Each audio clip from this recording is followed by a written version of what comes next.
Hello friends, welcome back to my channel SSA Cooking World.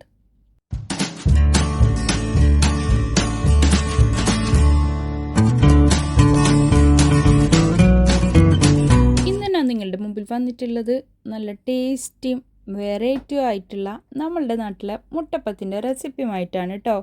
നമ്മളുടെ നാട്ടിൽ വിരുന്നാറൊക്കെ വരുമ്പോൾ പെട്ടെന്ന് എല്ലാവരും ഉണ്ടാക്കൽ ഒന്ന് പഴംപൊരി, ഒന്ന് ഈ മുട്ടപ്പം, കായച്ചും മുട്ട കാച്ചും, അങ്ങനെയാണ് ഞങ്ങൾ പറയില്ല. റെസിപ്പിയിലോട്ട് കിടക്കുന്നതിന് മുമ്പായി നമ്മളുടെ ഈ ചാനൽ ഇതുവരെ സബ്സ്ക്രൈബ് ചെയ്യാതെയാണ് ഏതെങ്കിലും കൂട്ടുകാർ എവിടെയെങ്കിലും കണ്ടുകൊണ്ടിരിക്കുന്നുണ്ടെങ്കിൽ ഒന്ന് പോയി സബ്സ്ക്രൈബ് ചെയ്യാനും കൂടെയുള്ള കുഞ്ഞു ബെൽ ബട്ടൺ ഒന്ന് പ്രസ് ചെയ്ത് സപ്പോർട്ട് ചെയ്യാനും മറക്കല്ലേ. എന്നാലേ ഞാനിടുന്ന പുതിയ പുതിയ വീഡിയോസിൻ്റെ നോട്ടിഫിക്കേഷൻ നിങ്ങളിലെത്തുകയുള്ളൂ. നിങ്ങൾക്കത് അപ്പോഴപ്പോൾ തന്നെ കാണാനും പറ്റത്തുള്ളൂ. ഒരുപാട് പേർക്ക് അറിയാവുന്ന റെസിപ്പി ആയിരിക്കും, എന്നാലും ടിപ്സ് ആൻഡ് ട്രിക്സിലൂടെയാണ് ഞാൻ ഈ വീഡിയോ നിങ്ങൾക്കായി ഷെയർ ചെയ്ത് തരുന്നുള്ളത്. ആദ്യം നമ്മൾക്ക് മുട്ട പുഴുങ്ങാൻ വേണ്ടി വെക്കണം. അതിനുള്ള ഫസ്റ്റത്തെ ടിപ്പാണ്.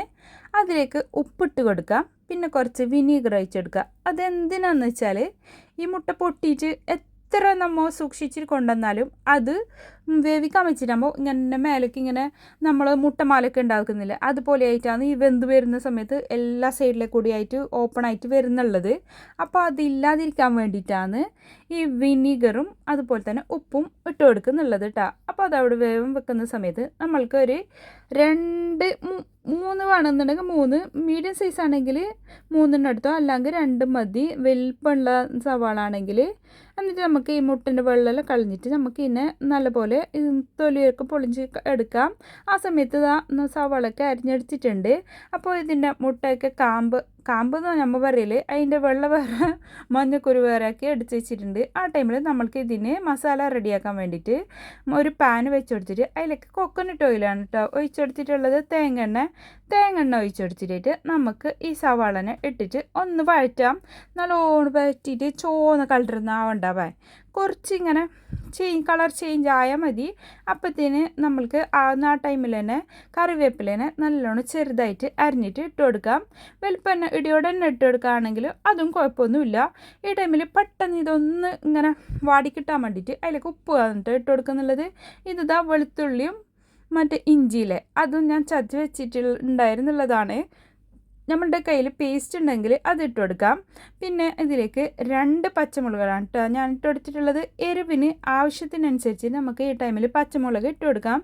ഇവിടെ ചെറിയ മക്കളൊക്കെ കഴിക്കുന്ന കാരണമാണ് ഞാൻ 2 എണ്ണം നന്നായി ചെറുതായി അരിഞ്ഞിട്ട് ഇട്ട് കൊടുത്തിട്ടുള്ളത്. പിന്നെ മഞ്ഞൾപ്പൊടി ഒരു 1/4 ടീസ്പൂണും, പിന്നെ ഗരം മസാലയിലെ ഒരു 1/2 ടീസ്പൂൺ ഇട്ട് കൊടുത്ത്, പിന്നെ 1 ടീസ്പൂൺ ഫുള്ളായിട്ട് പെപ്പർ പൗഡർ ഇട്ട് കൊടുത്തിട്ടുണ്ട്, കുരുമുളക് പൊടി. അപ്പോൾ ഈ കുരുമുളക് പൊടിയത് ഈ ടൈമിൽ എരിവ് നമുക്ക് നോക്കിയിട്ട് കൂടുതൽ വേണം എന്നുള്ളവർക്ക് അങ്ങനെ ഇട്ട് കൊടുക്കാം. പിന്നെ പാകത്തിനുള്ള ഉപ്പ് ഈ ടൈമിൽ തന്നെ ഞാൻ ചേർത്ത് കൊടുത്തിട്ടുണ്ട്. ആദ്യം ഉപ്പിട്ടിട്ടുണ്ട്, അത് ശ്രദ്ധിക്കണം. അപ്പോൾ നമുക്ക് ഉപ്പ് പോരാൻ തോന്നിയാൽ മാത്രം ഇപ്പോൾ ഇട്ടെടുത്താൽ മതി. പിന്നെ ഇതിൻ്റെ കാമ്പില്ലേ ആ മഞ്ഞക്കുരു, അതിന് നമുക്ക് നല്ലപോലെ കൈയോടെ തന്നെ ഇങ്ങനെ ഒടിച്ചെടുക്കുക. അപ്പോൾ നല്ലപോലെ ഇങ്ങനെ നൈസായിട്ട് പൊടിഞ്ഞ് കിട്ടുന്നുണ്ട്. പിന്നെ നല്ലോണം നൈസായിട്ട് പൊടിച്ചെടുക്കേണ്ട ആവശ്യമില്ല, ഇതിങ്ങനെ ഉണ്ടെങ്കിൽ നല്ലതാണ്. എന്നിട്ട് നമുക്ക് ഇതിനെ ഒന്ന് മിക്സ് ചെയ്തെടുക്കാം. ഞാൻ ഈ ടൈമിൽ ഫ്ലെയിം ഓഫ് ചെയ്ത് കൊടുത്തിട്ടുണ്ട് കേട്ടോ. എന്നിട്ട് നമുക്ക് ഇതിൻ്റെ മേലേക്ക് മല്ലിയില കൂടി ഞാൻ ചെറുതായി അരിഞ്ഞിട്ട് ഇട്ട് കൊടുക്കുന്നുണ്ട്. അപ്പോൾ ഇതൊക്കെ കൂടിച്ചാകുമ്പോൾ നല്ലൊരു ടേസ്റ്റാണ് നമ്മളുടെ ഈ മുട്ടപ്പത്തിന് കിട്ടുന്നുള്ളത്. അപ്പോൾ ഞങ്ങൾ സാധാരണ ചെയ്യുന്നുള്ളത് അതാണ്. നമ്മൾ പണ്ടേ കായച്ചി, കേങ്ങാച്ചി, അതുപോലെ തന്നെ മുട്ട കാച്ചി, അങ്ങനെയാണ് സാധാരണ ഉണ്ടാക്കാറുള്ളത് തന്നെ കൂടുതലും. അപ്പോൾ ഇതെപ്പോഴും ഉണ്ടാവും. ആരിപ്പം പെട്ടെന്ന് കല്യാണ ചെറുക്കൻ പെണ്ണൊക്കെ കല്യാണം കഴിഞ്ഞപ്പോൾ ആട് പുതുമോടി അയച്ചൊക്കെ വരുന്നില്ലേ, ആ ടൈമിലൊക്കെ പെട്ടെന്ന് ഉണ്ടാക്കിയെടുക്കും. ഒന്നെങ്കിൽ കായ് ചില്ലി ഉണ്ടാക്കും, അതിൻ്റെ കൂടെ ഈ മുട്ടപ്പം കൂടി മസ്റ്റായിട്ട് ഉണ്ടാക്കും. അത് എളുപ്പത്തിൽ ചെയ്യാൻ പറ്റുന്ന ഒരു 10 മിനിറ്റിനുള്ളിൽ ആവുന്ന റെസിപ്പി അതുകൊണ്ടാണ് ഉണ്ടാക്കുന്നുള്ളത്. അപ്പോൾ അതിനുള്ള ഒരു ബാറ്ററി തയ്യാറാക്കാൻ വേണ്ടിയിട്ട് 1/2 കപ്പ് കടലമാവും 1/2 കപ്പ് മൈദയിലെ ഓൾ പർപ്പസ് ഫ്ലോർ അതാണ് ഇട്ട് കൊടുത്തിട്ടുള്ളത്. 1 ടേബിൾ സ്പൂണ് നൈസ് പത്തിരിയുടെ പൊടിയിലെ പച്ചരിപ്പൊടി അത് ഇട്ട് കൊടുത്തിട്ടുണ്ട്. പിന്നെ മഞ്ഞൾപ്പൊടിയും ഉപ്പും, പിന്നെ പാകത്തിനുള്ള നമുക്ക് എരിവിനനുസരിച്ചിട്ട് അതിലേക്ക് കാശ്മീരി റെഡ് ചില്ലിയാണ് ഞാൻ ഇട്ട് കൊടുത്തിട്ടുള്ളത്. ഒരു 1/2 ടേബിൾ സ്പൂൺ ഇട്ട് കൊടുത്തിട്ടുണ്ട്. എന്നിട്ട് നമ്മൾക്ക് ഇതിനൊന്ന് മിക്സ് ചെയ്ത് കൊടുത്തതിന് ശേഷം ഇതിലേക്ക് നമ്മൾക്ക് വെള്ളം ഒഴിച്ചിട്ട് നല്ല കട്ടിയിട്ട് തിക്ക് ബാറ്റർ ആണ് കേട്ടോ. നല്ലോണം ലൂസായിട്ടൊന്നും പോകാൻ പാടില്ല. ലൂസായി പോയെങ്കിൽ നമ്മൾ ഇതിൽ മുക്കിയിട്ടിട്ട് അത് പൊരിക്കുന്ന സമയത്ത് അതിൻ്റെ എല്ലാ സൈഡിലും അത് ബാറ്റർ ഉണ്ടാവുന്നു വരില്ല. അപ്പോൾ 1 കപ്പും 2 ടേബിൾ സ്പൂണും കൂടി ഞാൻ ഇതിലേക്ക് ചേർത്ത് കൊടുത്തിട്ടുണ്ട് ഈ വെള്ളം. അപ്പോൾ അത്രയാണ് നമുക്ക് ഇതിലേക്ക് വെള്ളം വേണ്ടി വന്നിട്ടുള്ളത്. അതെല്ലാവരും പ്രത്യേകം ശ്രദ്ധിക്കണം. ഇത് വെറും മൈദ മാവിൽ വെച്ചിട്ട് നമ്മൾ ഒരിക്കലും ഇതിനെ പൊരിച്ചെടുക്കാൻ പാടില്ല. അപ്പോൾ പൊട്ടിത്തെറിക്കും കേട്ടോ. അത് മസ്റ്റായിട്ട് എല്ലാവരും ശ്രദ്ധിക്കണം. അപ്പോൾ കടലമാവ് ഈ മൈദ മാവിൻ്റെയൊക്കെ ചേർക്കുകയാണെങ്കിൽ ഒരിക്കലും അത് പൊട്ടിത്തെറിക്കില്ല. ഞങ്ങൾക്ക് അങ്ങനെ ഇതുവരെ സംഭവിച്ചിട്ടില്ല. ഞാൻ എങ്ങനെയാണ് കടലമാവും ഇതുപോലെ ഇപ്പോൾ ഉണ്ടാക്കിയില്ലേ അതുപോലെ പത്തിരിപ്പൊടിയും മൈദപ്പൊടിയും ഇട്ടിട്ടാണ് ഇത് എപ്പോഴും തയ്യാറാക്കാറുള്ളത്. എന്നിട്ട് നമുക്കിതാ ഇതിൻ്റെ ഈ ഫില്ലിങ്സിനെ ഇങ്ങനെ ഓരോ ഉരുളകളാക്കിയിട്ട് ഞാൻ ഇതിൻ്റെ ഓരോ മുട്ടൻ്റെ അകത്തേക്കും ഫില്ലിങ്സ് നിറച്ച് കൊടുക്കുന്നുണ്ട്. അങ്ങനെ മൊത്തത്തിലായിട്ട് നമ്മളിവിടെ നിറച്ചിട്ടുണ്ട് കേട്ടോ. ഞാൻ 7 മുട്ടയാണ് എടുത്തിട്ടുള്ളത്. അപ്പോൾ 14 ആയിട്ടുണ്ട്. എന്നിട്ടും ഞാൻ 3 സവാള വലുപ്പമുള്ളതാണ് എടുത്തിട്ടുണ്ടായിരുന്നുള്ളത്. അപ്പോൾ ഫില്ലിങ്സ് കുറച്ച് ബാക്കി വെച്ചിട്ടുണ്ട്. അതിനും ഞാൻ അവസാനം കാണിച്ചു തരാം ഞാൻ എന്താണ് ബാക്കി ഫില്ലിങ്സിന് ചെയ്തിട്ടുള്ളതെന്ന്. അപ്പോൾ വീഡിയോ സ്കിപ്പ് ചെയ്യാതെ കണ്ടാൽ മാത്രമേ അത് മനസ്സിലാവുള്ളൂ. ഇതാ ബാറ്റർ മൊത്തത്തിൽ ഇതിലേക്ക് മുക്കിയെടുക്കണം. അപ്പോൾ ഇത് ആവാതെ ഇരിക്കരുത് കേട്ടോ. നമുക്കിങ്ങനെ എണ്ണയിലേക്ക് ഡയറക്റ്റ് കൈ കൊണ്ട് ഇട്ട് കൊടുക്കാൻ പേടിയാണെന്നുണ്ടെങ്കിൽ ഒരു സ്പൂൺ വെച്ചിട്ട് ഇതിലേക്ക് ഇങ്ങനെ കോരിയിട്ടിട്ട് അങ്ങനെ ഒഴിച്ചെടുത്താൽ മതി. എന്നാലും നല്ല പെർഫെക്റ്റ് ആയിട്ട് തന്നെയാണ് കിട്ടുന്നുള്ളത്. നമ്മളിതാ ഇതിങ്ങനെ തിരിച്ചിടുന്ന സമയത്ത് അത് സിംഗിൾ ആയിട്ട് തന്നെ വരും. അതിനൊരു പൊടിയും പേടിക്കേണ്ട.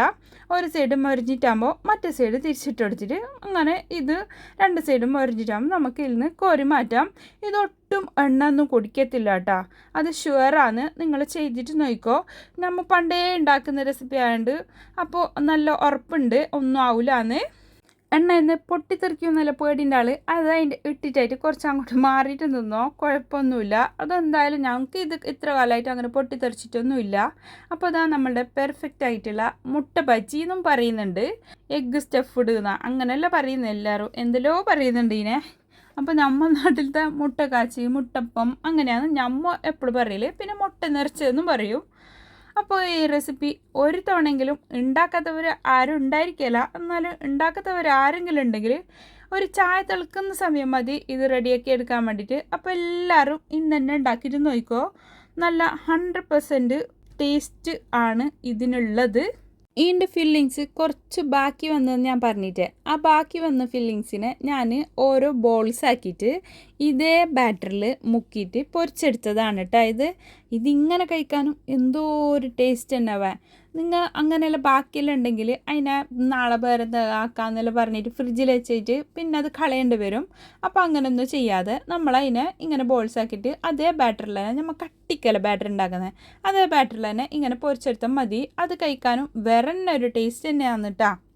എൻ്റെ ഈ റെസിപ്പി നിങ്ങൾക്ക് എല്ലാവർക്കും ഇഷ്ടപ്പെട്ടെന്ന് ഞാൻ വിചാരിക്കുന്നു. ഇഷ്ടപ്പെട്ടാൽ നിങ്ങളുടെ ഫ്രണ്ട്സ് ആൻഡ് ഫാമിലിക്ക് ഒന്ന് ഷെയർ ചെയ്ത് കൊടുക്കാനും ലൈക്ക് ചെയ്യാനും നിങ്ങളുടെ വിലയേറിയ അഭിപ്രായങ്ങൾ താഴെ കമൻറ്റ് ബോക്സിൽ കൊടുക്കാനും മറക്കല്ലേ. Thanks for watching. Bye bye.